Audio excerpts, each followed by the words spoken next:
નમસ્કાર. આજે આપણે એક એવી વાત કરવાના છીએ જે ભારતના રાજકીય ભવિષ્યનો આખો નકશો બદલી શકે છે. એક એવો બંધારણીય ફેરફાર જે છેલ્લા 50 વર્ષથી અટકેલો છે અને જ્યારે એ લાગુ થશે ત્યારે એ નક્કી કરશે કે દેશમાં કોની પાસે કેટલી રાજકીય તાકાત હશે. આ સવાલ જરા વિચિત્ર લાગે નહીં કે લોકશાહીમાં આવું કેવી રીતે બની શકે, પણ હકીકત એ છે કે ભારતમાં આજે આવું જ થઈ રહ્યું છે. તો ચાલો આ આખી ગૂંચને ઉકેલીએ અને સમજીએ કે આની પાછળનું કારણ શું છે.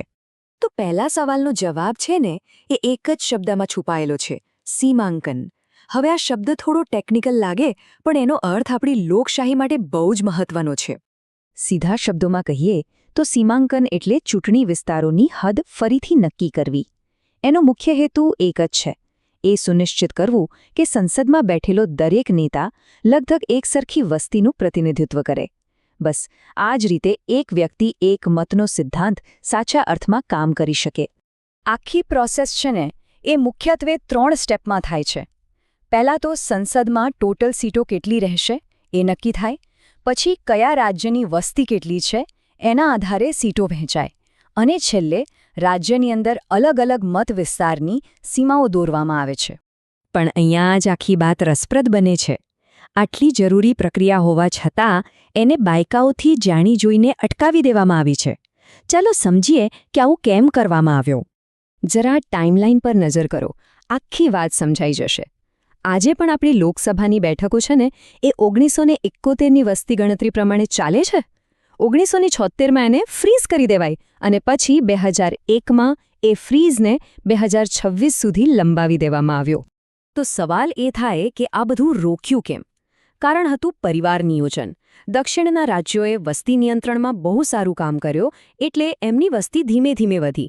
એમની દલીલ એકદમ સાચી હતી કે અમે દેશની પોલિસી માની તો એની સજા અમને ઓછી રાજકીય તાકાત આપીને કેમ મળવી જોઈએ.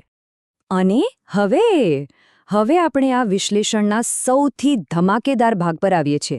જ્યારે આ 50 વર્ષ જૂનો ફ્રીઝ હટશે અને નવી વસ્તી ગણતરી પ્રમાણે બેઠકોની વહેંચણી થશે, ત્યારે ભારતનો પોલિટિકલ પાવર મેપ કેવો દેખાશે? આજે આંકડા આપણે જોઈ રહ્યા છે એ જ આખી ચર્ચાનો પાયો છે. આ ડેટા બતાવે છે કે જો આજે નવી વસ્તીના આધારે સીટો વહેંચાય તો પોલિટિકલ પાવરનો એક જબરદસ્ત શિફ્ટ દક્ષિણમાંથી ઉત્તર ભારત તરફ થશે. ચાલો જરા આંકડામાં ઊંડા ઉતરીએ. આ કોઈ નાનો સૂનો ફેરફાર નથી હો.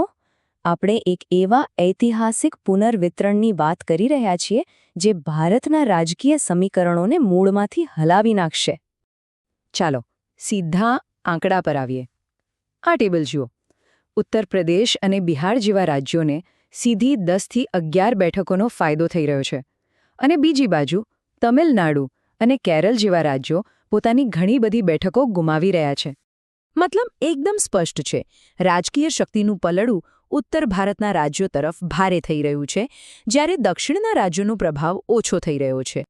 વિચારો, ખાલી બિહાર એકલું જ લોકસભામાં 11 નવી બેઠકો મેળવી શકે છે. આ કેટલો મોટો ફેરફાર છે. અને સિક્કાની બીજી બાજુ તમિલનાડુ, સીધી 10 બેઠકોનું નુકસાન. આ એક ઝીરો સમ ગેમ છે. કોઈને ફાયદો થાય છે તો કોઈકને નુકસાન તો થવાનું જ છે. પણ વાત અહીંયા ખાલી વોટ કે બેઠકો પર અટકતી નથી. આની પાછળ એક મોટો આર્થિક એંગલ પણ છે, જે આખા મુદ્દાને વધારે ગંભીર બનાવે છે. આખી વાતમાં એક મોટી વિડંબણા એ છે કે જે દક્ષિણના રાજ્યો રાજકીય પાવર ગુમાવી રહ્યા છે, એ જ રાજ્યો દેશની તિજોરીમાં સૌથી વધુ પૈસા ભરે છે. મતલબ કે તેઓ ટેક્સ તરીકે કેન્દ્રને વધારે પૈસા આપે છે, પણ બદલામાં એમને ઓછા પૈસા પાછા મળે છે. આ ચાર્ટ આખી વાતને એકદમ સાદી રીતે સમજાવે છે. એક બાજુ દક્ષિણના દાતા રાજ્યો છે, જે વધુ આપે છે અને ઓછું મેળવે છે. અને બીજી બાજુ ઉત્તરના પ્રાપ્તકર્તા રાજ્યો છે, જેમને કેન્દ્ર પાસેથી વધારે ફંડ મળે છે. આનાથી દક્ષિણના રાજ્યોમાં એવી ભાવના જન્મે છે કે પૈસા અમારા અને રાજ કોઈ બીજું કરે. તો હવે સવાલ એ છે કે આનો રસ્તો શું? આટલી મોટી રાજકીય અને આર્થિક ગૂંચનો ઉકેલ કેવી રીતે લાવી શકાય? એક ઉપાય એવો સૂચવવામાં આવ્યો છે કે લોકસભાની ટોટલ સીટો જ વધારી દેવામાં આવે. એનાથી શું થશે કે કોઈપણ રાજ્ય પોતાની હાલની સીટો ગુમાવશે નહીં. પણ એનાથી મૂળ સમસ્યા હલ નથી થતી, કારણ કે જે રિલેટિવ પાવર છે, એટલે કે ટોટલ સીટોમાંથી કોનો હિસ્સો કેટલો, એ તો હજુ પણ ઉત્તર તરફ જ જશે. અને આ જે વાક્ય છે, તે આખા મુદ્દાનો સાર કહી દે છે. જ્યાં સુધી રાજકીય પ્રતિનિધિત્વ અને આર્થિક યોગદાન વચ્ચેનું સંતુલન નહીં બેસે ત્યાં સુધી બંધારણનો દરેક મત સમાનવાળો વાયદો અધૂરો જ રહેશે. અને છેલ્લે આ આપણને એક બહુ મોટા અને મૂળભૂત સવાલ પર લાવીને મૂકે છે. આ ખાલી આંકડાઓનો ખેલ નથી, પણ લોકશાહી અને સંઘવાદ આ બે મોટા સિદ્ધાંતો વચ્ચે બેલેન્સ કેવી રીતે બનાવવું એનો પડકાર છે. અને આનો જવાબ જ આવનારા ભારતનું ભવિષ્ય નક્કી કરશે.